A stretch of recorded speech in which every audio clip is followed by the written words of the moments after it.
आमच्या YouTube चॅनलला subscribe करा। नवा महाराष्ट्र न्यूज सबस्क्राइब करा व नोटिफिकेशन ऑन करा। नोटिफिकेशन ऑन केल्याने आमचे अपडेट आपल्यापर्यंत सतत पोहोचत राहील। इचलकरंजी येथे अल्पवयीन मुलीचे अपहरण करत असल्याच्या संशयावरून कबनूर इथं एका परप्रांतीयाला नागरिकांनी बेदम चोप देत पोलिसांच्या स्वाधीन केला आहे। गौरंगा बिस्वाल वय 44 राहणार दत्तनगर गल्ली नंबर 2 कबनूर, मूळ राहणार चेमा बिस्वाल ओडिसा असं त्याचं नाव आहे। मद्यधुंद अवस्थेत असलेल्या या परप्रांतीयाकडे पोलीस चौकशी करत असून या प्रकरणी रात्री उशिरापर्यंत शिवाजीनगर पोलीस ठाण्यात गुन्हा नोंद करण्याचं काम सुरू होतं।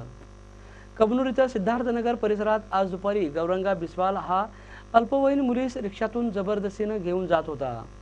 यावेळी मुलीने आरडाओरडा केल्याने नागरिकांनी धाव घेऊन तिचं अपहरण करत असल्याच्या संशयावरून त्या परप्रांतीयास बेदम चोप देत त्याला मारहाण केली। संतप्त जमावानं त्याला पोलीस चौकीत आणलं, मात्र चौकी बंद असल्याने नाराजी व्यक्त करत काहींनी शिवाजीनगर पोलीस ठाण्याशी संपर्क साधला।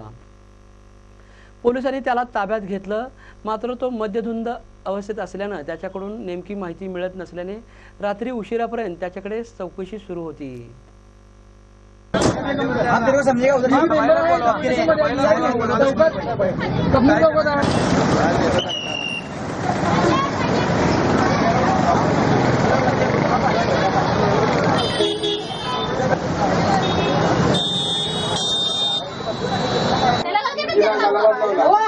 आई वडिलांना